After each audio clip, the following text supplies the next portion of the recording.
Yeah, it is another episode of the Autumn Windbags. RJ Clifford, Juan Soto. Let's have some fun today. I'm going with some biological warfare. Uh-oh. My the wife has strep throat, unfortunately. But she's in Kansas City for work. Jesus. So I told her, we'll go into a back alley, buy the cheapest, shittiest Chiefs t-shirt you can, go to the facility and pay for the tour and just cough on everything. Oh my God, Patrick Mahomes, I'm such a huge fan. Oh my God, I can't wait to meet you. She should cut the neck right here and do a Hulk Hogan. Whenever she's in the middle of the field, she just rips it off with the Raider shirt underneath. I want it to be secretive though. It's sneak in with a disease, spread as much as you can, and then slink out, and they'll never know what hit them. The whole half the team gets strep throat. That happened to me in high school. Casino, those freaking buses were they were terrible. And we were just coughing all over each other and shit. And fucking the next week, I think all of us were sick. Are you sure it wasn't from you guys practicing making out with each other? No, I think we were banging the same cheerleaders though. Honestly, there was 3 of them that was just the hoe train. It just they were lovely young ladies. One of you gets offense, one of you gets defense, one of you gets special teams. I always got special teams. The big girl's all right, you get linemen.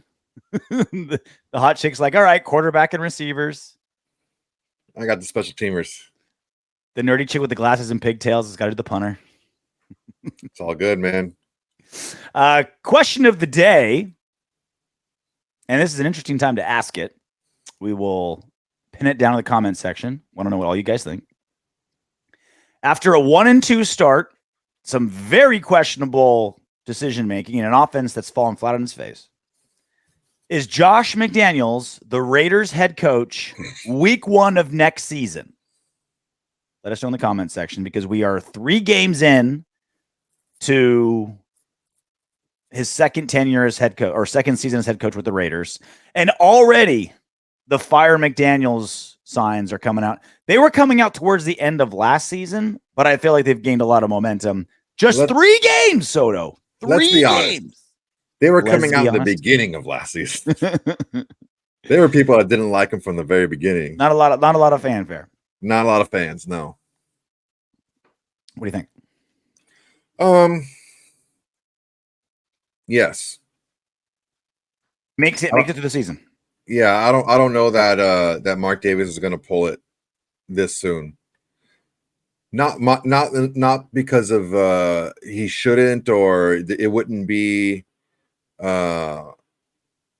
justified to do it, because it's possible. The way we've played the last 2 weeks, especially if we keep putting out embarrassing performances like that, it's very possible that it is. So I'm not saying it's not possible to happen. What I'm saying is I think that Mark Davis is going to want to save a little face himself and kind of back up what he said as far as, more continuity and stuff like that.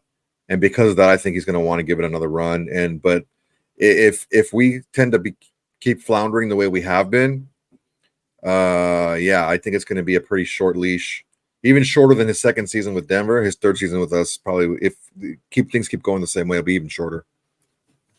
So he's 7-13 with the Raiders. He was 12-20 with the Broncos. So you think he lasts longer with the Raiders than with the Broncos? 12-20. Well, was it 12-20, or what was it? 11-17? He was 12-20 with the Broncos in 2 seasons. He made it 2 full seasons, and then and they got fired immediately. And if you also remember, he started off with a 6-game win streak in season 1. Yeah. So you're like, holy shit, you're starting off great. Everyone's swear jar. You started off great, started off awesome. That's 4. And even then, that's 4. Cha-ching. And he had to come on, and he had to he squandered all the goodwill of that. Start 6-0 and not make it through the next season, that's pretty bad. And Josh McDaniels doesn't have that with us, right? There was no honeymoon period where everyone's jacked and everyone's winning. It was like you said, there was people didn't like him before his first game, and just gotten worse and worse and worse. So you think he makes it? So you think he makes it to next? Is the coach next season? Not only survives this whole season, stays on the team and head coach in season 3. Yeah, honestly, like we'll talk about it in a little bit, but I just think the fixes are so easy. It's so simple. It's just the hard part is getting him to admit to it and to do it. And we'll get into that, but it's sometimes the simplest stuff is the hardest things to do, because someone who's as smart and as talented, and again, a lot of the players have said it, coaches from other teams, he was the highest paid coordinator for a reason. People that are really smart at something don't want to admit that something so simple was something that maybe slipped their mind, or something that they didn't put a lot of weight into. So they're fighting against it. But I think there's too much talent, especially offensively, on this team, and I think the leadership that we have is not going to let them implode. I don't think Davante on the offense and Max on the defense is going to let them do that. I'm just wondering, like, I'm trying to put myself not in a football mind. I'm trying to put myself, like, I'm trying to take Mark Davis's haircut, put it on mine, and try to think how he's thinking, right? Like, because that's really the only one that matters, right? His opinion is the only thing that matters on it. So we can go through and be like, oh, we can make changes and we can win. But if Mark Davis is just like, we've been throttled 4 games in a row, we're an embarrassment, the fans are mad. I don't know, because he has been preaching continuity. Patience and continuity. The honestly, the best thing going for Josh McDaniels, the best thing going for him, is that the Raiders are selling out every game, no matter what. Because if Raider fans don't show up, away teams are showing up. The estimate from most people that were at Allegiant Stadium for the Steelers game was 60% Steelers fans. Week 1, or home opener. Right? The very, like, you're like, oh, what's the main game we got to go to at home? Like the first one, like the home opener. We're 1-1, still top of the AFC West.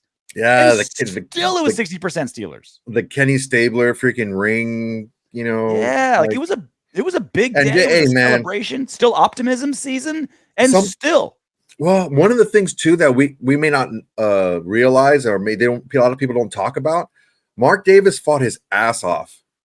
Fought his fucking ass off. That's in 1 for me. He fought his ass off 4-4 to get post-mortem inductees into the Hall of Fame rings. Is ass a swear? No, ass is not. Ass is okay. Ass is ass. If I say hole at the end of it, then that's no. But okay. He worked his ass off to get post-mortem inductees their Hall of Fame rings. Because before they wouldn't give them one. They wouldn't give the family the ring for the Hall of Fame player, and he fought hard for it, and that's why Kenny Stabler's daughter raised the ring so high, in the pre-game stuff, and that's the significance of that. I'm sure that stadium full of Steelers fans were so stoked to see that. Yeah, right. Because because Mark Davis is going to lose money. Like that's what gets an owner the most. When you get to week 13, 14, 15, and your tickets are going for $12 and a 6-pack. Right? When it's still the most expensive seat in town, no matter how bad the team is, you buy yourself some time because you're not hitting the owner in the pocket. Yeah, I mean that's another thing in that's going to be in the favor of McDaniels. But the thing is when the time comes, it's going to be fast, because McDaniels is going to give him chance Davis is going to give him chance after chance after chance, and talking to until finally he's just going to be like, I'm done. Yeah, you're gone. It's not going to be like, hey man, this is the plan moving forward or whatever. It's like, I give you too many chances. This is it. So I think it's really only going to be one conversation. And if that's the case, that is only because those 2 reasons, right? Because Mark Davis isn't losing money, still making money, because he'll make just as much, winning or losing. And 2, Mark Davis is just like, doesn't want to do another redo. He just doesn't want to start a new coaching search after having to do it so many times. Because if you look at Josh, what do you do with Ziegler? What do you do with Ziegler? Do you let him go too? One? We'll get to to Ziegler here in a sec for sure, and Patrick Graham. But like, because when you go back through Josh McDaniels' last head coaching stint, it's almost a carbon copy of what's going on here, minus starting out with a 6-game win streak. The Denver was in 2008, they were 8-8. Jay Cutler and Brandon Marshall were both Pro Bowlers. Under McDaniels, they went 11-17. Cutler and Marshall both trade. Remember the drama of, Jay Cutler and how that all went down and all that stuff, right? Fans turn on. Vegas in 2021, we were 10-7 and then lost in the playoffs. Hunter Renfrow was a Pro Bowler that year. Carr and Waller were Pro Bowlers prior. Not, in fairness, not that season. And then now under McDaniels, we're currently 7-13. Hunter Renfrow's invisible. Carr and Waller traded for almost nothing. Now we went over like why they had to, and getting the third round for Waller at that point was still good. But point being, he comes in, there's talent, gets rid of them, and then loses. Like it's been the same. It's looked like almost carbon copies of what happened with Denver than what's happening here. If he lasts longer, it's because Mark Davis is just more patient than the Broncos if this same trend continues. Yeah. This is going to leak into the next segment, so I'll do the transition. Let us know. Comment section. Is Josh McDaniels the Raiders coach week 1 of next season? Soto says yes. I don't think so. I want him to make it through this season. Like I remember, beginning of this season, I was like, look, almost no matter what he does, I think you give a new regime 2 years. You give a new regime especially one that wanted to completely overhaul everything, right? Like this is basically Patriots West. The vast majority of this roster is their guys. And that takes time. So give him the 2 years. I think Mark Davis does that. And then he's done. Yeah. So coming up next, with all this, Josh, like the message boards, the content creators, the writers, the fans, the tweets, it's almost all dumping on Josh McDaniels. And with a fair reason, right? Offense has been atrocious. It's the 5th highest paid offense in football. It's the only offense that hasn't scored 20 points yet. The call against the Steelers, he made 2 terrible calls to end the Steelers game, kicking a field goal instead of going for the touchdown. Either way, you have to score another touchdown. Why would you do that? It was so dumb. But I don't think that's fair. Not that Josh McDaniels is, I think, doing a good job. It's just that Patrick Graham and Dave Ziegler have arguably done just as bad, if not worse, between these 3 guys.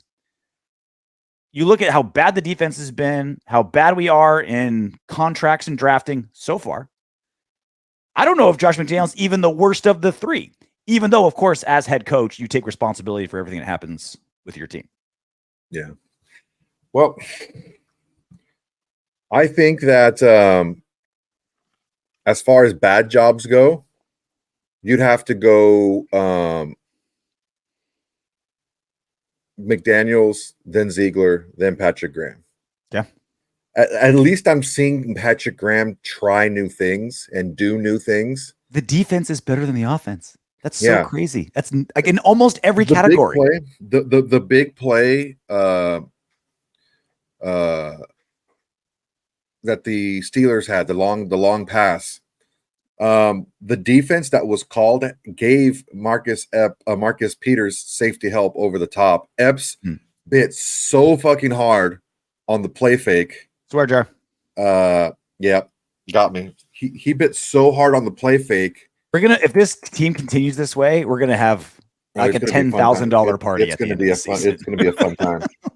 Sorry, cut you off. He bit so hard on that play fake, and I think it was partially because, having watched it back, I think it's partially because maybe Peters has lost maybe a half a step, but he also knew he had the help over the top. And when he turned around and he sees Epps with his head down running, Peters is like, oh no, like I didn't have the help I should have had over the top. And that falls squarely on Epps' shoulders, because he's got to know the personnel. He has to know that, okay, this is their speed demon right here. I got to make sure that, I said it on Monday, it's a lot harder to do a 70-yard run than it is to do a 70-yard pass. Yeah. So let me take care of my job first. Again, do your job. My job is the deep my deep half where I am with Peters. That's my job, is not to get anyone get behind me, and he didn't do his job on that play. That was the big play. There was a couple of questionable calls that Patrick Graham had. There was like a 3rd and 2 or something like that, and they had a soft zone defense. Got it? No. Darn it. The trick is to clap higher, because they can fly up very quickly. So if it's right here, you got to clap up top like that. You got to booty clap high almost every time. But and this is not just last game, right? We're talking what I'm looking at this mostly, season, last season, total package. I'm looking at the progression of what we're seeing week to week. Without that long play, which was a bad play by one person, I think we did a much better job than people think as far as what we're doing defensively.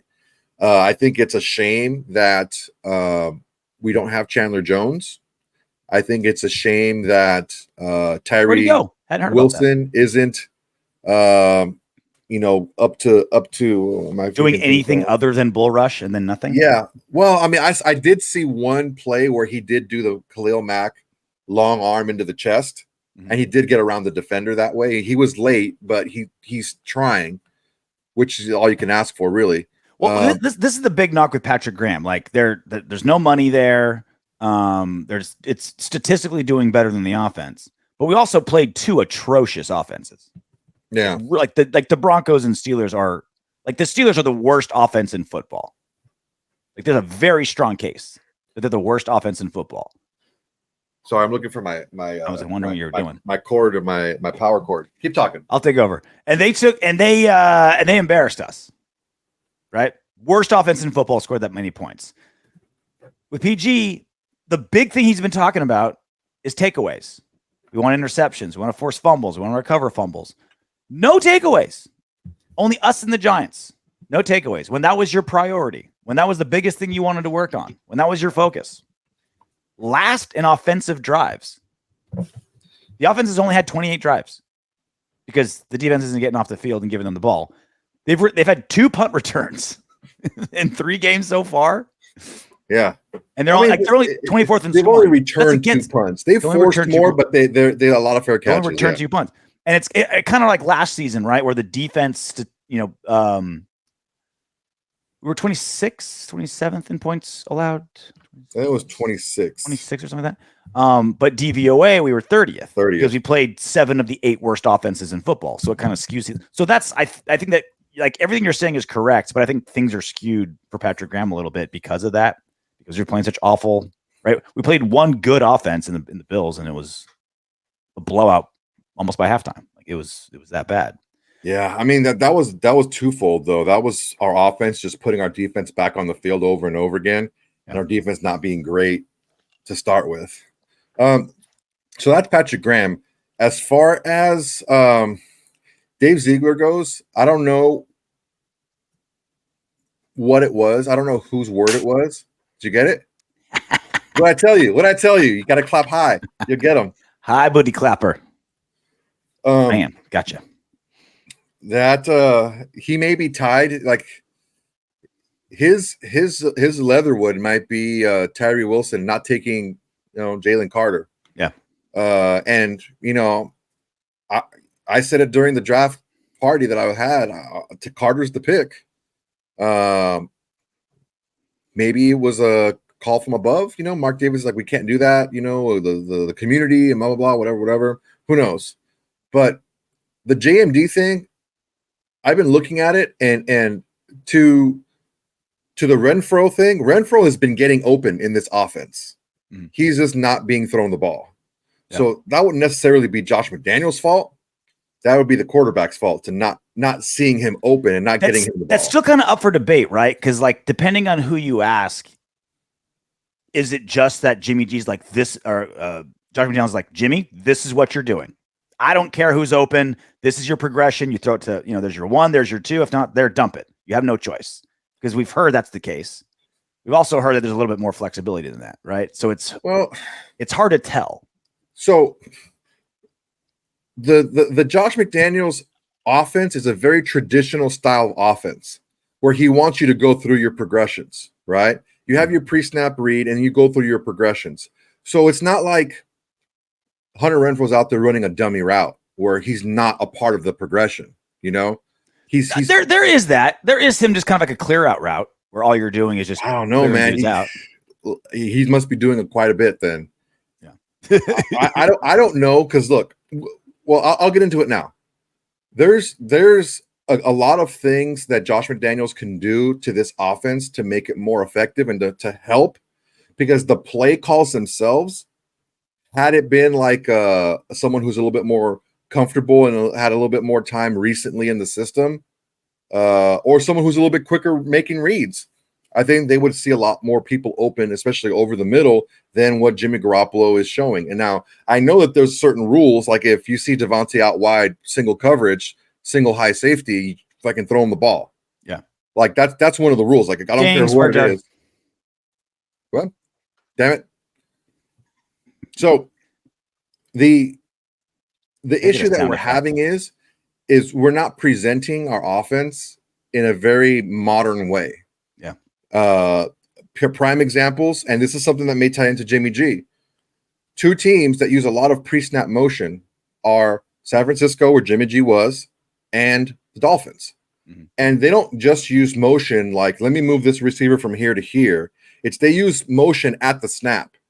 So when you're just sitting there and you're predictable anyway, right? With your Josh McDaniels is predictable anyway with his formations, with his personnel groupings and stuff like that. Like, and Van Roten is giving everything away by how what his stance is, you know? So if you're that predictable, but his play is so good that it makes it worth it. Well, I mean, his pass blocking is great. His run blocking is not great. But you go out there, right? You go out there and you're basically saying, we're just going to out execute you, defense. You may have a pretty good idea of what we're going to do. We're just going to do it better than you. We're going to do it so good that you're not going to be able to stop it. The problem with that is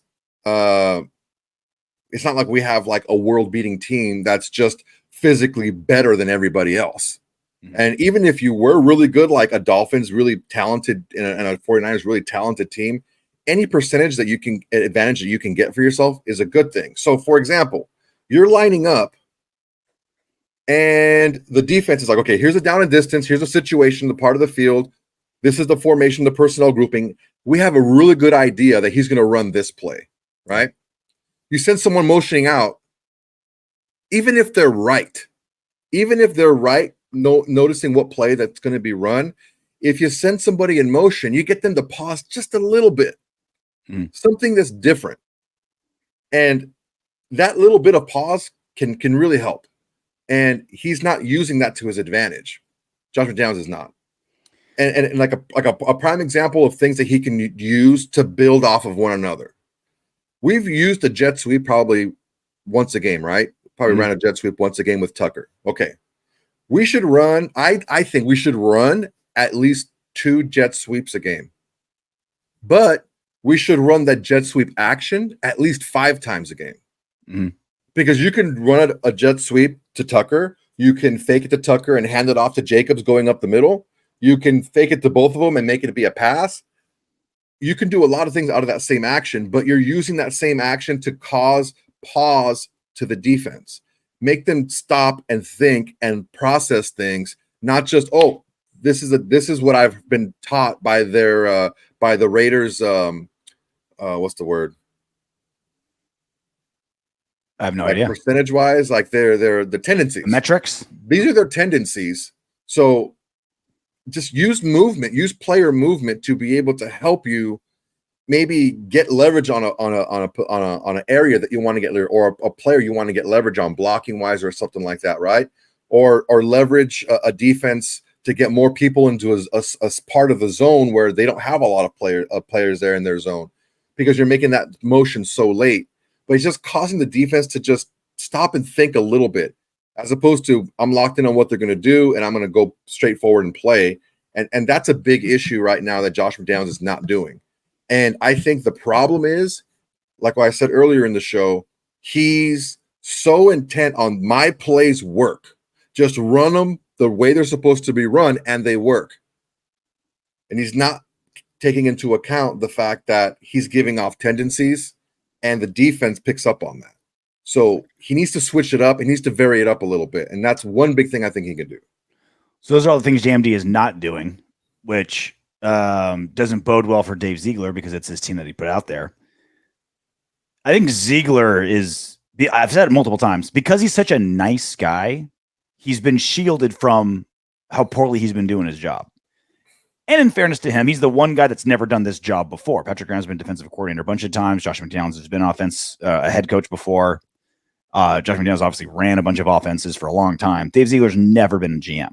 In fact, he's only worked under Bill Belichick, arguably one of the best GMs in football, right? You look at what DZ's done. All these rookies are ranked last at their position. Tyree Wilson. Or they're not playing. Or not playing. Tyree Wilson is the lowest ranked first rounder. He was picked 7th. Yeah. Almost all the contracts he's done have been bad. Chandler Jones, clearly terrible. Darren Waller made the highest paid tight end when he had 2 years left. Absolutely atrocious.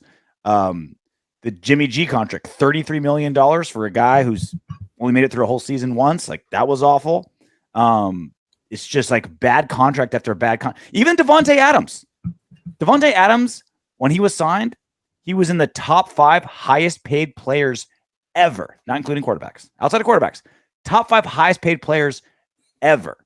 Now, he's one of the best receivers in football, so you're going to have to pay him, but that much? Like, you couldn't get him down a little bit? You couldn't, you're just like, oh, here's all the money in the world.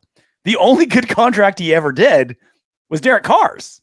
Got him for pennies for a season, and then you were able to cut and run if you didn't like him after that season. We were doing backflips in the hallway when that contract was done. I was pumped about that. Oh man, $25 million for a franchise quarterback. That's amazing. So that was a great contract. Other than that, and I know, I even like the Hunter Renfrow contract better than you do. Even that one's starting to look not great. Whether that's Ziegler or McDaniels or Hunter, that's all up for discussion. But the way and he's supposed to be the dude keeping this team together. You got Chandler Jones losing his mind. Not that it's all on Ziegler, but he's supposed to be the man's man. He's supposed to be like, all right, Josh McDaniels is kind of a robot. Let's have Dave Ziegler let me get my arm around you, right? Paid Josh Jacobs $12 million when you had him for 10-1, and there's literally nothing Josh can do about it. It was just like, here's money to make you happy. He's done awful across the board. Contracts, free agency, and drafting, but no one's talking about it because he's like a good dude. Yeah, it's like the big 3 that got me, and you mentioned all 3 of them, is Josh Jacobs, Jimmy Garoppolo, and Tyree Wilson. And they've all started slow. They all missed the majority, if not all, of training camp and preseason. But the problem is, you knew that coming in. Yeah. You knew Jimmy Garoppolo wasn't going to be ready till late in camp. You knew Tyree Wilson wasn't going to be ready to practice until late in camp. You didn't get Josh Jacobs signed, so you knew the probability of him getting signed before camp was over was pretty slim, right? So what was your backup plan, your contingency plan? What was your plan as a coach, as a GM? What was your plan to make sure you don't just rely on them and say, oh, well, they're starting slow because they weren't here? Well, yeah, you knew they weren't going to be here. You knew Tyree Wilson was going to be a little bit behind. You knew Jimmy Garoppolo was going to be a little bit behind. You knew that Josh Jacobs was going to be maybe a half a step slow because of his timing and his continuity with the offensive line. Like, you knew that was going to be an issue. What did you plan? What did you plan ahead for? And it doesn't look like they did much. It's just like the same thing that we talked about with Josh McDaniels. Is this works? Let's just keep practicing. Let's just do what we're supposed to do better. And I don't know how long you go with that same strategy. Not that maybe they're not. Let's just say Josh McDaniels is right. Let's just say his offense does work. They're just not executing properly. If you keep hammering home the same message the same way over and over, that's when people start to tune you out. You have to switch it up a little bit, and it doesn't matter what you're saying. It's what the person receives and what they retain. And if you're just coming at them with the same boring stuff over and over again, like Davante said, I'm tired of talking about it over and over again. I'm tired of talking about it. Let's just get it done. And that's my main concern right now. It's not the offense, it's not the defense. It's how Josh McDaniels communicates what he wants to get across to the team and how the team receives it, because that was the big issue with him in Denver. That seemed to be a big issue with him last year with Carr and with Waller and who knows how many other people. And it seems to be, to me, like something is just not getting communicated properly. Because I do see a lot of people. I do see Renfro. I saw Mayer wide open. Mayer's not a very good blocker, but he can run a route, and he juked the sharp. Nice job. You like that? Spoto. You're learning. He is self-aware. He juked the crap out of. I think it was. You're gonna be like a high schooler from Idaho that has all these replacement words. Yeah. Ah, shucks, fudge, fiddlesticks. Yeah, and frig. There's people getting open in this in these plays in this scheme. They're just not getting targeted. So my biggest concern is not the plays. It's the communication from Josh McDaniels. Okay. Swear jar off. No, you can't do that. No, because it's the name of the game. Because it's the name of the game. Okay. Swear jar off for name of the game. Fuck, marry, kill. Okay. Josh McDaniels, Patrick Graham, Dave Ziegler.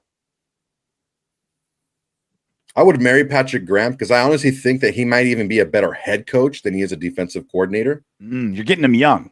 Like you're like, oh, I'm going to marry this guy when he's in like medical school because he'll be a doctor one day. Yeah, right. Be worth it. Dude, I heard a lot of people say a lot of really good things about Patrick Graham at the Senior Bowl.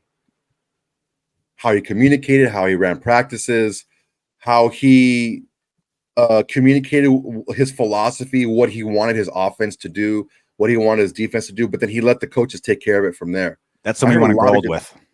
Yeah, right. Hold their hand on a park bench. I would bang JMD because his offense is getting people open. It's a communication. I don't want to have to talk to him afterwards. Yeah, just give him a little and hit the road. Ziegler, his drafting has not been looking too good, man. Yeah. The draft pick, those things, yeah. Executed. I'm with you with Patrick Graham. You know, I'd marry Patrick Graham. Incredibly intelligent. Seems very level-headed too. Seems like, all right, I can go through the hard parts. I always think like, who can I marry? Who could I do an international trip with and not want to rip their face off? I feel like Patrick Graham's that kind of guy. I would actually fuck Dave Ziegler because I think he's charming enough where I wouldn't have a choice. Where he would just like charm my pants off and be like, okay, it's done because he's just kind of like the most charming one of the three. And I would kill Josh McDaniels so he would never have to coach in this league again. So I feel like I'm taking one for the team. Like I would kill him, but I feel like I don't want to kill him, but I feel like if anything is going to be a favor to the rest of the league, it would be killing Josh McDaniels. But wait a second. If he's no longer our coach, he's somebody else's coach, and you want that, right? Well, he'd be an offensive coordinator somewhere, really, and be good there. If this season goes south, does he ever get a head coaching job again? He might, after what he did with Denver and Las Vegas. I mean, maybe he stays till he's 70, maybe, right? Yeah, if he wants to. What, 47? 47, something like that. Something like that. I think he looks young. He's got that baby face. But look, man. All right, like Dave Ziegler, I don't get charmed. Okay, I don't get charmed by. I don't get affected by charm. Like a stripper comes up to me and tries to chat me up. Like, listen, babe, I need to see some lip. You're all business. I got to see some lip. Nip or lip. I got to see one of the two. And then here comes my tip. Yeah, both of them. I can't. You're not gonna chat me up and have me drop. I have two tips in my pocket. One's in my wallet. One's in my zipper. Here's my gun. Here's the most depressing part of this conversation, and we're being very depressing. I know. I'm sorry, but it's been that kind of week. Here's the most depressing part of this whole conversation. Is the problem bigger than the coaching staff? Is the problem at the top? Is the Raiders organization with Mark Davis as owner, a front office that was constant turnover? We heard all the drama that went on with that front office. Last 20 years, only 2 playoff appearances, 0-2 in the playoffs. Is there a culture problem in the Raiders? Whether it's Mark Davis himself, just kind of a grassroots thing that's just buried into it, which, again, you still have to blame Mark Davis. Are these three guys not the problem? Is it the Raiders as an organization? I think those three are a problem. And if they're not doing the job they need to do, it just rolls up to whoever hired them. Mm-hmm. It just seems it just seems like it's a hokey thing. I'm going to hire John Gruden and he's going to have the keys to the castle. Mm-hmm. It's a hokey thing to do to get a guy who hasn't coached and I don't know how long out of the booth, and not only let him coach my team, but let him pick all the players. Let him pick, the furniture in the offices. Let him do everything, right? Yeah. That's kind of a gimmicky thing, right? Another gimmicky thing. Let me grab a pair of guys from New England, one of them who's never done his job before, and another one who didn't do the job very well when he had it the first time. It just seems, and I'm not saying that it's not going to work out or it can't work out. It just seems very gimmicky to me. Yeah. The last time, because everyone, I hear this a lot. Oh, we've been in rebuild mode for 20 years. No, not really. We've only done a rebuild the last 20 years once, and that was with Reggie McKenzie. Mm-hmm. When he deconstructed the first year or two, he deconstructed the roster, and then he started reconstructing it again with like the Mack and Carr and Cooper picks and stuff like that. We've never had a coach long enough to do a reconstruction. Like coaches that do reconstructions are guys like, hey, I've been here 8 years. I got you a Super Bowl. It's time to start over, right? If you have a new coach, you need to win. You got to win right away. Like that's the job of a new coach. I got to prove my mettle out of the gate. We haven't had a coach here long enough to earn the cachet to be like, hey, we're going to suck for a year and a half for 2 seasons, but I got a plan. Like no one's at that cachet. Yeah, and look, maybe he's giving that to Josh McDaniels, knowing what's going on, knowing what's happening. Maybe, I don't know. I'm not saying I want it to be that. I'm saying I'm leaning towards him not making the adjustments he needs to make personally as a person and as a coach to communicate. I don't think that's going to be him. I think he's very like black and white. We just need to do this better. Here's the problem. Here's where you messed up. Here's where you messed up. Here's where you messed up. We need to be better. We need to be better. And it kind of gets foggy after a while. So ultimately, just like this season right now, on the field, the players affect the play a lot more than the coaches affect the play. The players are the ones on the field. They need to execute the play. Unless it's like super garbage, like, hey, we're running a jet sweep on 4th and goal, right? This is stuff like that. The players are the ones that need to go and execute. We're kicking a field goal down 8 with 2 minutes left. So I mentioned this on Monday. Look, since 1994, right? Since the induction of the 2-point conversion in the NFL in 1994, a team that was within the 10-yard line, down 8 points. I thought it was the 5-yard line. No, I thought it was 5 yards to a first down or 5 yards to the first, but they were on the 8-yard line. Okay. So within the 10-yard line, 8 points or less, or no, it was 8 points, down by 8 points, 3 minutes or less in the game. The coach elected to kick the field goal one time, and that was Josh McDaniels. He's a groundbreaker. One time, thinking outside the box. 30 seasons of that scenario. He's an innovator. Where, hey, touchdown and 2-point conversion. Nope, I'm not going to do it. Because it's like, if you kick the field goal, you still need a touchdown. Yeah, you still need a touchdown. Look. What? Like, look, I've seen bad decisions. I ran through the scenarios already. I ran through the scenarios. It's ridiculous. I've seen bad coaching decisions, but I can be like, okay, I can understand the thought process. You're wrong, and it was dumb, but at least I get where you were going at. Like the Tyree Wilson pick. Like, I understand the thought process. Yeah. You can't take Jalen Carter because of the car crash. The car is basically still smoking, right? Yeah. Like Ruggs hadn't been even sentenced yet. Mm-hmm. Like it wasn't that, we didn't have the finality yet of that. That was still hanging in the air. Tyree Wilson was an athletic freak coming off an injury. Your doctor saying it's going to be okay. I can follow the logic, even though I don't agree. I can follow the logic. No logic to Josh McDaniels. No logic, because look, if you go for it and you don't get it, they're still on the 8-yard line, and you have a lot more time left on the clock. And his did you see the post game where he tried to still got explain it? scored twice. What? You do? It was even worse. He's like, well, I trusted my guys to get the stop. Well, so then you don't trust in your offense to get the 8th? Like, so you trust your offense? Yes, such a BS. Your offense to get the ball on their side of the field and go down and score a touchdown, but you don't trust them to score from the 8-yard line.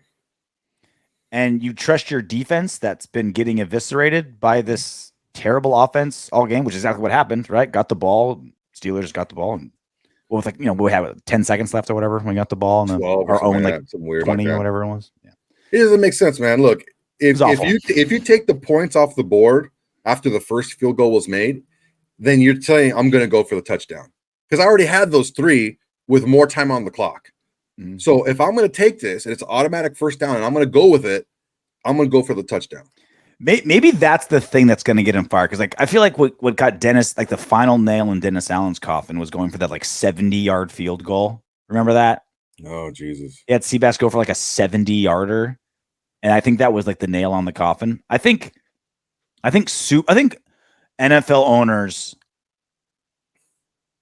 they think in embarrassing big terms. Like, oh my gosh, my guy did this one giant dumb thing. And they look for just giant warts as opposed to, getting the film and being like, what's wrong? Yeah. Even if you don't agree, if you can explain it away, even if you don't agree with it, then at least internally you saved a little face. If you can't even do that, then now it makes you as the owner look bad. Because you as the owner can say, you know what? Look at what he did. You see that stupid stuff that he did? I had to get rid of him. Yeah. But as long as you can explain it away, yeah, and JMD doesn't feel like he has to. That's the thing. That's the Patriot way with the media. Is you don't owe them anything. Don't give them squat. Don't say anything. Yeah, he doesn't feel like he has to. On Monday, he said, "I can see how you can look at that and question that decision." Like what? What do you? That's as good as him saying he was wrong. It's always fun when you got a guy that's trying to argue against math. Our friend Ryan McKinnell, who's been on the show, big Bears fan, rough one, right? And he has this theory in blackjack that you have to play the rush. Like if you win 2 hands in a row, you got to double your bet. You win 3 in a row, you double your bet. You play the rush, right? And look, it's gambling. You're always down 48% to the house, right? But he's trying to explain. It's like, well, that's how you make money. That's how you win. It's like, you realize you're arguing against math? You're arguing against math. Like your odds of winning the next hand, unless you're card counting immaculately, don't change. They're exactly the same as the hand before, the hand after, the hand 10 hands in front of you, the hand you had 10 years ago. As long as it's, a 3-2 table and same decks, whatever. It's the same odds. Like you're arguing against math. Like your theory is saying math is wrong. You can't win when your argument's against math. That's Josh McDaniels. Like you can't argue against math. You put yourself in a position where you needed 1 touchdown. If you kick a field goal, now you need another. You still need a touchdown. You still need a touchdown. You still need to drive and go down where you already were. And even if you and don't you want to know where you're at? Like even if you miss the touchdown, you know exactly where you stand. Defense needs to stop, and then we need 8 points. Now you're just like, all right, we're in this weird position. Like you can't argue against math. You just sound dumb. So one of the last times I was in Vegas, I was with our friend who's a big Bills fan, and we were just sloppy. And we're like, listen, you want to play this? You want to play this like Thelma and Louise? I'm like, sure, man, let's do it. So we were like, if we lose, we're gonna ride our car off the cliff. We were doubling down on like 12 and 13. We were splitting like 20s. Like, that's yeah, so you can win twice. A fun way to play. You can win twice, and we were doing it, and we were winning. I won a lot of money that night. It was crazy. So sometimes math doesn't always win. So Davante Adams, he's still playing lights out. 2 touchdowns on Sunday. He's the man. He's just the man. So he was obviously not happy with how this season's going. And he was asked about just kind of overall what's going on with the Raiders in the locker room after the Steelers game, as we had to say. I don't act like it's all crazy. It's week 3, but I don't got time to wait around. I mean, it's not a personal thing. I mean, it is a personal thing, but it ain't just about me, but I mean, it's not my mentality to sit here and try to take all season to figure it out. You use these early games like this to establish our identity, and we're not doing things the right way to establish a winning culture early in the season. So we got to do something to turn that around. Doing something about it so that when we go out there the next time, it looks different. It's not supposed to just be a week of just talking about shit. We got to go out there and do it. That's the theme of this year, is doing it, not just talking about it and figuring out what we need to do. We did all that last year. This year we got to be about it. $1 in the swear jar for Davante Adams. We'll send him a bill. Dude, big ups to freaking CBS 8 for just letting it roll. Let it roll, baby. Let it roll. It's Vegas. There's no rules. Did he just ask for a trade in a very subtle Davante? Because Davante Adams doesn't get emotional. Davante Adams doesn't cause a stir. He doesn't he's an assassin, right? Like he's very logical and everything's pointed. Did it sound like he wants out? No, I don't think so. Okay. I don't think so. Initially, I thought that was a jab at Josh McDaniels. We don't want to talk about it. We need to go out and do it. But the going out and do it part is a player. A player needs to go out and do his job and execute properly.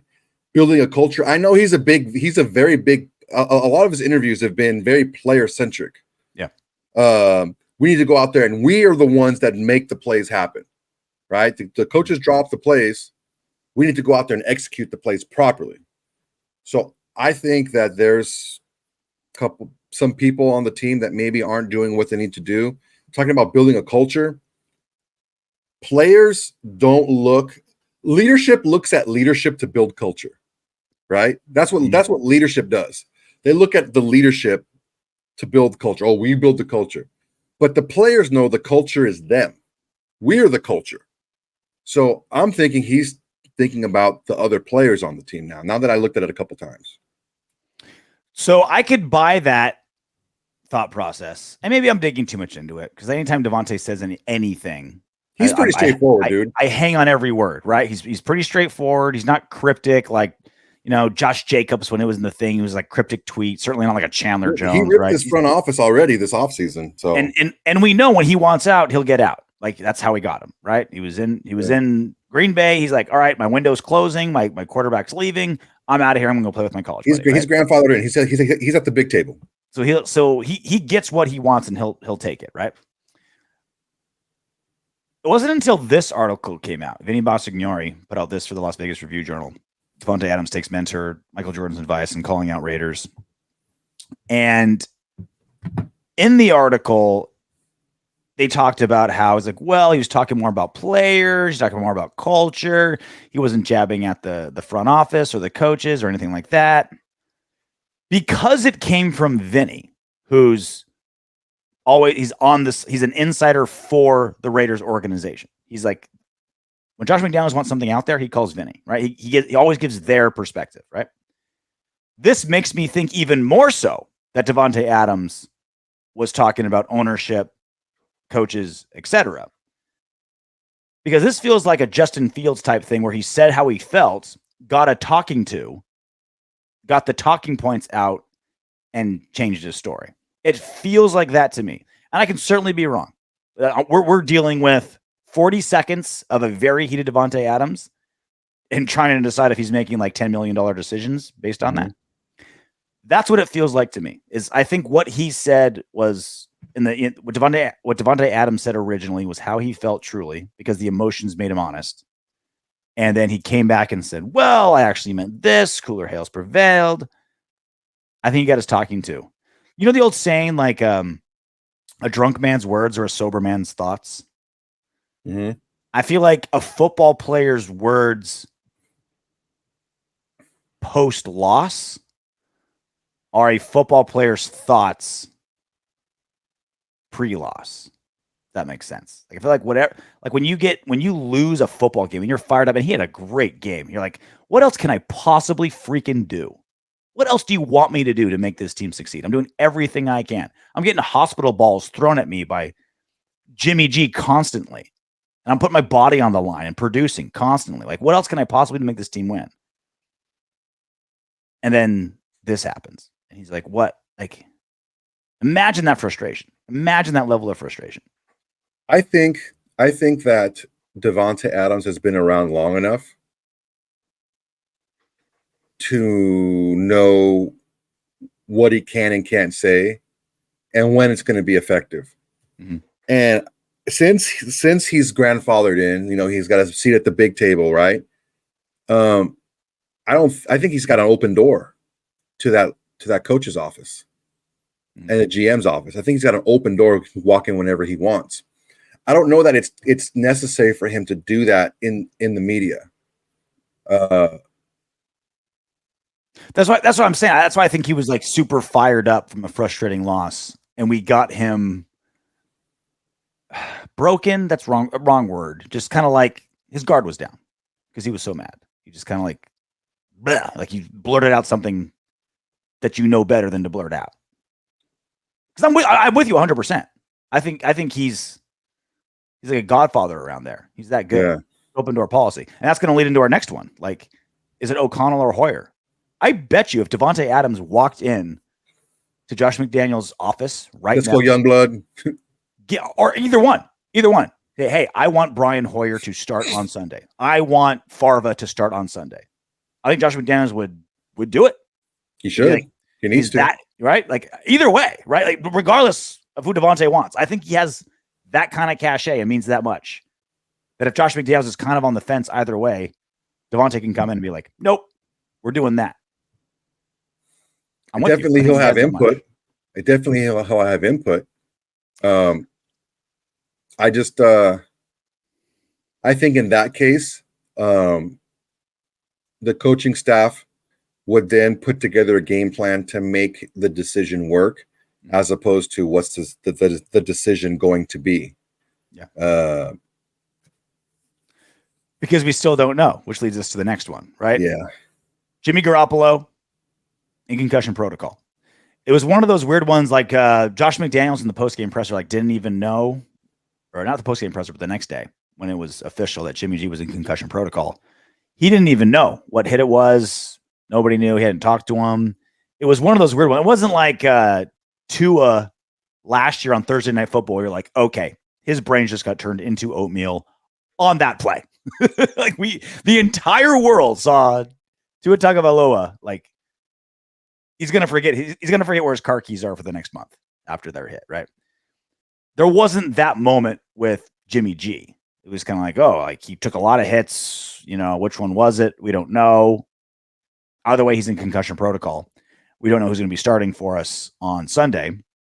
I will say this though: no player this season that's been put in concussion protocol has played the next game.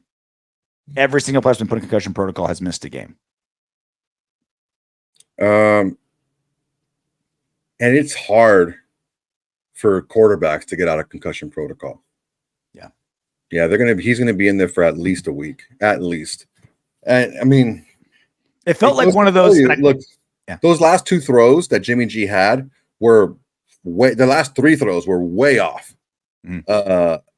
He was probably concussed. He probably wasn't in his right mind when he threw that ball behind and over the head of Davante Adams, 5 yards out of bounds to Jacoby Myers, and then threw it up to Davante to get kicked. He wasn't concussed. He's just playing so bad that's how he's saving face. He's just like, give me something. Look, I was concussed. I was concussed. I said he would play 15 games.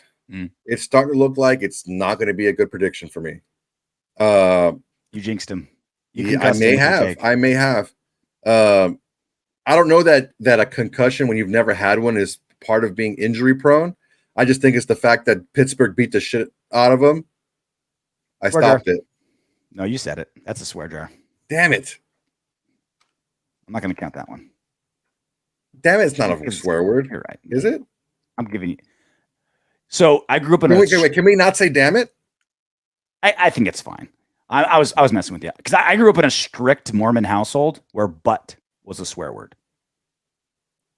Really? Yeah, we were really strict, very strict, and it was also the late '80s, early '90s, where Bro, I'm older than you, and I was watching like Nightmare on Elm Street when I was like 5 years old. Not us, not these. Blame my gangbanger uncles for that. No. Strict Mormon household. Couldn't say but. I almost feel like Jimmy Garoppolo's concussion was like a courtesy concussion for throwing all those hospital balls to Davante Adams. It's like, oh, I'm sorry. I got your helmet to helmet hit. Let me get a concussion to make up for it.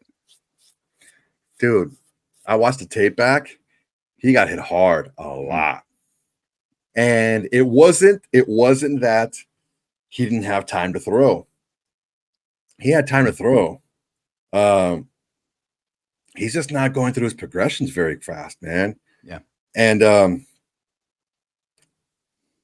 it was easier for him to go through progressions in San Francisco because so many people were on the move and the opposing defenses were in react mode as opposed to being proactive because they knew what was coming. Yeah. Because of the motion, because of the movement. And I think that's something that Josh McDaniels is smart enough offensively to be able to incorporate these things into his offense and to make it work. But will he? Will he too admit stubborn to do it? Will he admit exactly? Will he admit to it? It took him he took him 4 weeks last season to do what we said after week 2. Like, and hand Jacobs the ball. Feed Jacobs. Feed Jacobs. It was 4 games. It took him 4 games. Like after game 2, we're like, why? Like Josh Jacobs, he's like 5.8 yards per carry. He's like breaking every tackle. Like, why don't give it to him? Like what you're doing isn't working. It took him like another 2 full games to be like, oh, okay. So who will start on Sunday if Jimmy G can't go? I put up a poll on our YouTube page. Who should start for the Raiders at quarterback this Sunday if Jimmy G can't? Brian Hoyer, Aidan O'Connell. Doesn't matter. Down to the wire. It was super close. Very close voting. 2% Brian Hoyer. 7% doesn't matter. 91% of you windbags say, give us Farva. And I get why. One, it's to like, be fair. Wait. To be fair, there's a lot of mail-in ballots that have not been counted yet. Okay. Okay. Got to make sure that just okay. Preliminaries. It might be 91.5%. Right. The Southeastern District of West Virginia hasn't tabulated their votes yet, and I get why. Right. Brian Hoyer's 0-12 in his last 12 games. He wanted to retire last season.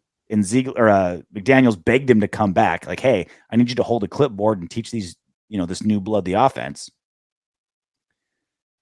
But it's got to be Aidan O'Connell, right? Like, Hoyer sucks. You know that.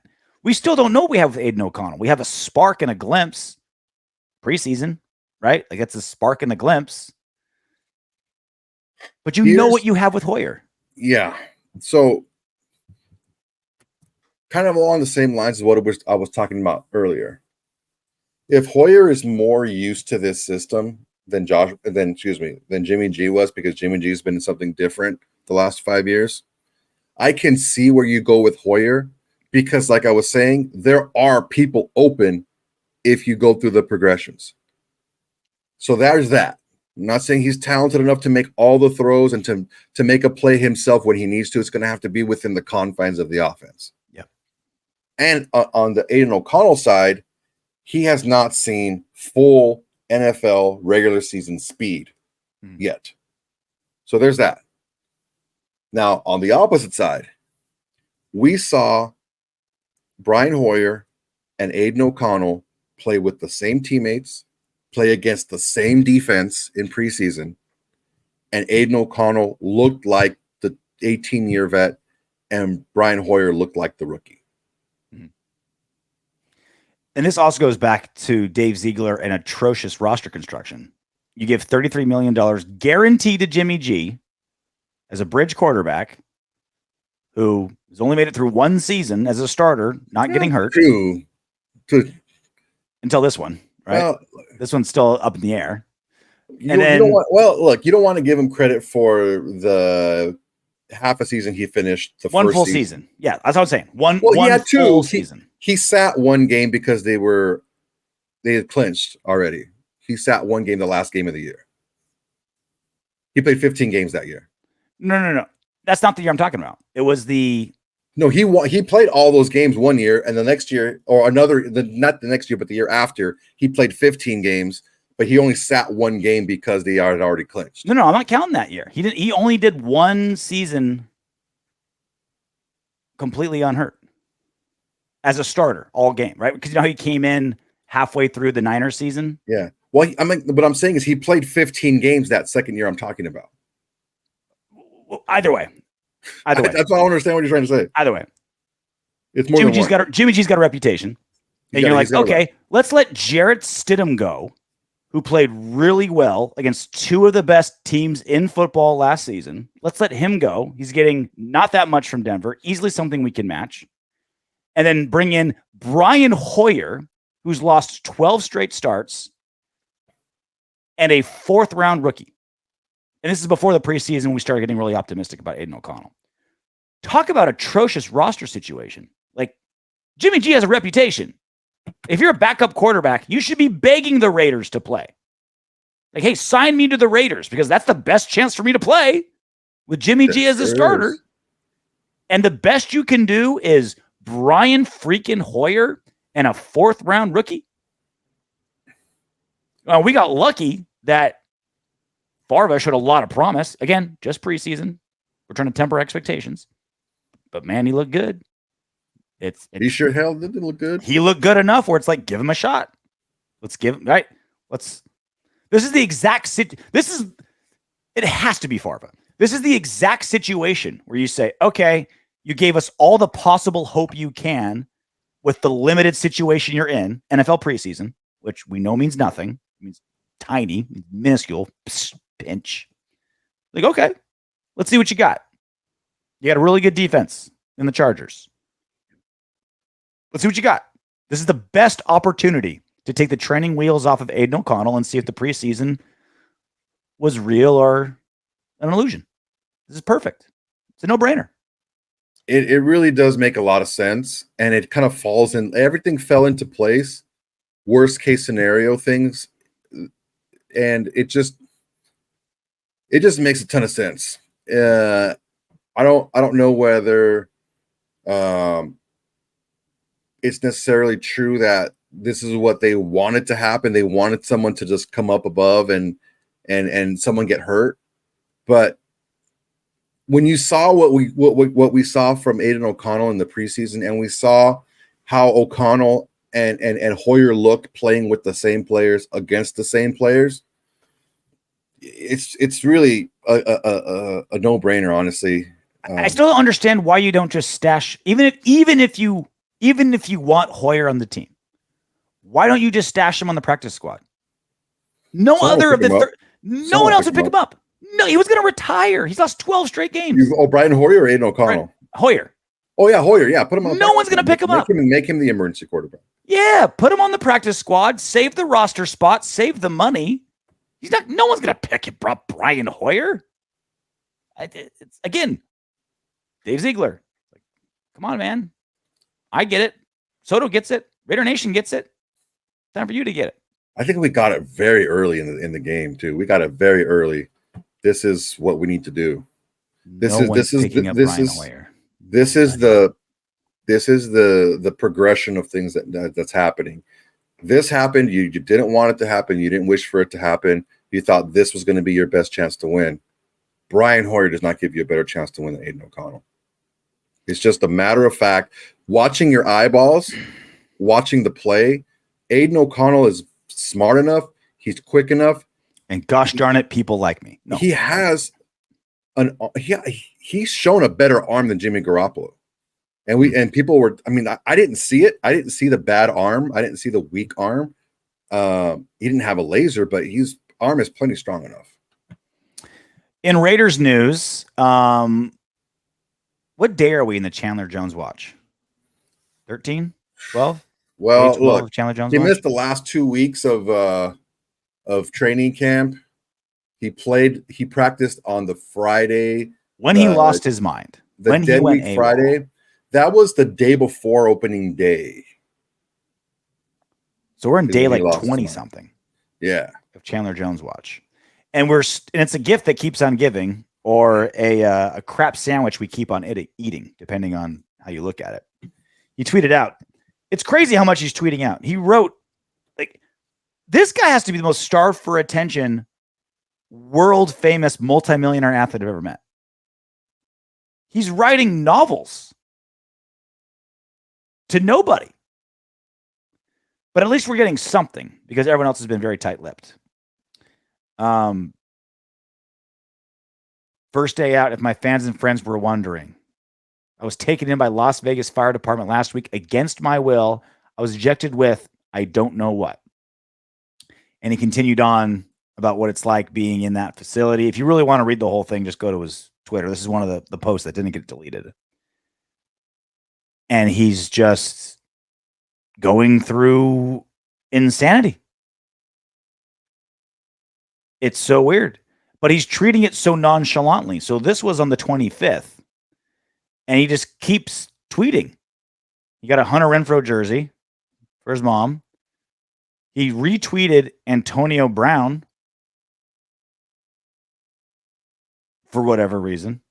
Because, you know, he's the victim here as well. He retweeted or he posted a screenshot of the Wikipedia entry of Moses. Because that's what you do. Kanye, ? Because that makes sense. And then this is a weird one. Protect him or I run my mouth. And it's a photo of a Hunter Renfrow jersey. Protect Renfrow or I run my mouth? Protect him from what? And then this one, just 5 hours ago, recording this Wednesday night, Coronas and firewood. That's what he needs to be doing. Is drinking. It's not getting any more sane. And yet he's posting more and more and more. Last bit of little Raider news. Real quick, Malik Reed was added to the practice squad. Edge rusher. He's had 16 sacks in 59 games. Only started 36. He's played with Denver and Pittsburgh. He's on our practice squad. And I guess it's like and tied with Chandler Jones. It's like, all right, here's just another body with, you know, semi-success. And again, like I look like with the Marcus Peters and other guys that we picked up last season, like, oh, he's so old. He's done, you know, he's over the hill. It's like, he's better than what we got. Like Malik Reed could start for us. That's how bad we've been, right? I take it back. Tyree Wilson, no matter how bad he is going to start the rest of the season because he's 7th overall pick. But Malik Reed could get serious reps just because there's nobody else. No one else is good. Yeah, it's what else are you going to do? You know, honestly, it's a shame if Tyree Wilson does start the rest of the year just because he's the 7th overall pick. Because Malcolm Kuntz actually played pretty well while he was in there. Yeah, he showed a lot more. Ready to do some more Windbags? Yes. Okay. Indiana Jones 50-37. Staley stays. There's a video about how Brandon Staley is basically got himself fired because he's turned on the media. The one guy's keeping him around. Staley stays. Haters go cry. He'll win 11-13 games. They're 1-2, by the way. They'll win 11-13 games. And you Raiders fans have the balls to talk, his words, not mine, shit, when you haven't done, his words, not mine, shit. And this is what you don't get, Indiana Jones. We want Brandon Staley to be the coach of the Chargers. I was super bummed when he freaking melted down. I was rooting for the Chargers against the Vikings, right? Because it was 0-2 versus 0-2. You go 0-3 and there's no way you're making the playoffs. I was rooting for Brandon Staley because I want him to be head coach of the Chargers for the rest of my life. He is a cancer on that team. It is a top 5 talent roster. He's a defensive guru. Their defense is awful. You're misunderstanding. I'm not talking trash because I want him gone. I'm talking trash because I want him to stay. Please, I hope he gets 11 wins. That would be great if he stuck around. Mm-hmm. He honestly, that's what we wanted from the beginning. From Ryan Guns, 8,300. This regime is really, really good at taking players with high value and devaluing them to the point we can't get much for them. Carr, Waller, now Jones, Jacobs, and Renfrow. Yeah.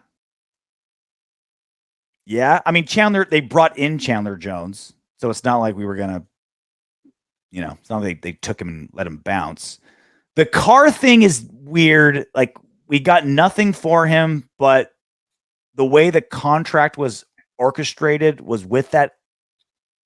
That was in the mind. plan from the beginning. That That's was why in he signed for so mind. little, because he wanted We paid to him be cut 25. We paid a starting Pro Bowl quarterback $25 million on a new contract in 2022.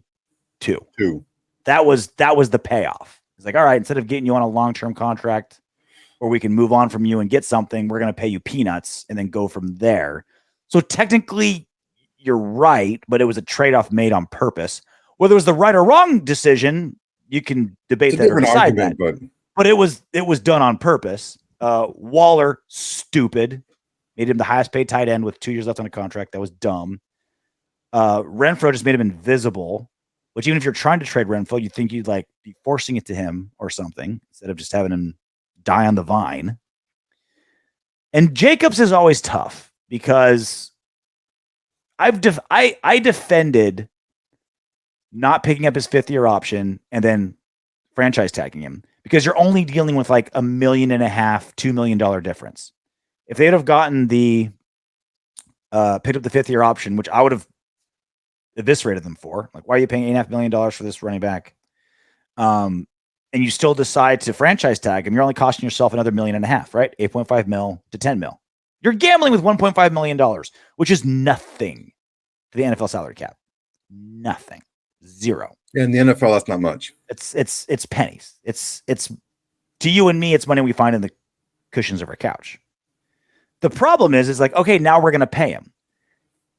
Now we're going to pay him $12 million, $2 million more than we had to. Like, that's where the screw up comes. And he wasn't going to take a long-term deal that I would have been comfortable with. He wanted a lot more. He wanted a lot more guaranteed. I think the total dollar amount was fine.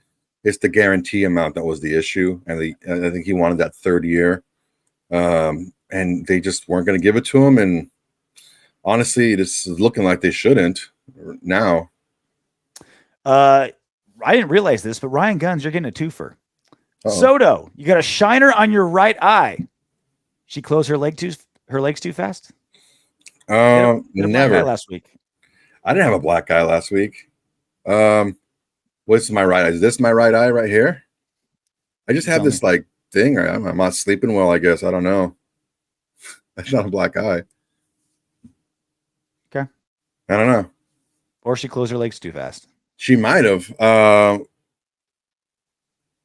Let me try to think. I don't know. I'll have to think back. Maybe it was too fast. Maybe I'm concussed. We'll put you in concussion protocol. Maybe that's what happened to Jimmy G. You can't do this weekend show. Speaking of, we will do we knew we weren't going to get to the Chargers Raiders pregame show. There was way too much to get to this week. So we'll do that probably Saturday, a live YouTube show. Be there or be square. Any changes to Chandler Jones, any updates on Jimmy G, all that good stuff, we will let you know. Update on the swear jar. Soto, $4, 4 swears today. It was 3-3 coming in. And you loaded up 7-3 in the second. We're still in the first week of the swear jar. It's going to be a fun one. Well, before we go, I want to show a little something. We have a little. Keep your clothes on, Soto. We have a little store. The link's in the description below. And one of the things we have for sale is a T-shirt. If you're familiar with the movie Super Troopers, this is a play off of the Blu-ray DVD cover with Autumn Windbags instead of Super Trooper. And there's Farva. There's our Farva, Aidan O'Connell. The only Farva that matters. With the Lombardi trophy in his glasses. Don't worry about the Lombardi trophies facing the opposite direction when they should be facing the same direction because it's the same image reflected off of the glasses. Don't worry about all that. Worry about the fact that it's a kick-ass shirt available in multiple colors. You can get this one. You can do a black one. Baby blue.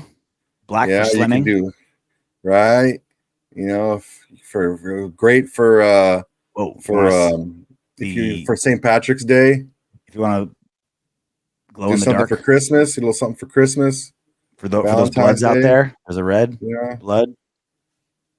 Yeah. So there's a lot of different things you can do out there. So We got a full store. if you want to know how you as a fan can support us and help bring you more slicker content, I'm not taking any money from this. RJ's not taking any money from this. We're putting all the money we're earning back into this podcast. So if you want to support, you want to get a cool t-shirt, this is just one of the designs we have. Go check it out. We have them on hoodies, sweatshirts, t-shirts, women's t-shirts that are a little bit more tapered. We got mugs, Coffee mugs, we got stickers, we got all kinds of stuff. So there's a very specific Soto cum rag that we put it on that he was very excited about. Very well documented. You got to make sure you get the good stuff. Yeah. Full polyester. Check it out, fellas. We think you'll like something in there. If you want to show your support, this is one of the ways to do it. Until then, knock on wood if you're with me. Hey, you made it to the end of our video. Great job. I know you want more. Go ahead and click the next video. And if you're feeling crazy, go ahead and subscribe.